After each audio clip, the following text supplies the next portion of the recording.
ভোলায় ভাঙা বাঁধ মেরামত হয়েছে ঠিকই, কিন্তু মানুষের জীবনে যে ফাটল ধরেছে তা এখনো ঠিক হয়নি। চরাঞ্চলের অনেক জায়গায় পানি নামলেও এখনও জলাবদ্ধতা রয়েছে বহু এলাকায়। পানি নেমে যাওয়ার সাথে সাথেই অনেক ঘরের ভিটামাটি ধুয়ে নিয়ে গেছে নদীর স্রোত।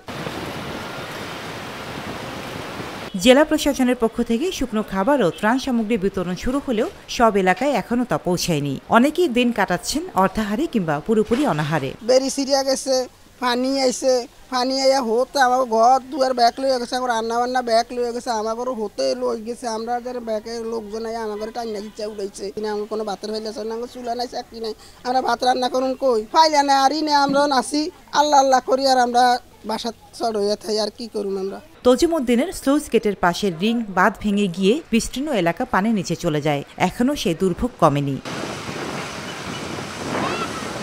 স্থানীয়রা বলছেন, বাঁধ নির্মাণে গাফিলতি করেছে পানি উন্নয়ন বোর্ড ও ঠিকাদার প্রতিষ্ঠান। এখন সেই খেসারত দিচ্ছে সাধারণ মানুষ। এখানে অনেকগুলি ঘরবাড়ি বিধ্বস্ত হয়েছে এবং আমাদের গবাদি পশু সহ জানমালের ব্যাপক ক্ষতি হয়েছে। আমরা আতঙ্কে রয়েছি। পানি উন্নয়ন বোর্ড এবং ঠিকাদারি প্রতিষ্ঠানের গাফিলতির কারণে আমাদের তজিমুদ্দিনে পানি ঢুকে পড়া, আমরা আতঙ্কে রয়েছি। আপাতত আবহাওয়া স্বাভাবিক, বিদ্যুৎ সরবরাহ সচল হচ্ছে ধীরে ধীরে, কিন্তু ক্ষতিগ্রস্ত মানুষের কষ্ট এখনো কাটেনি। রোজিনা রোজি, দেশকাল নিউজ।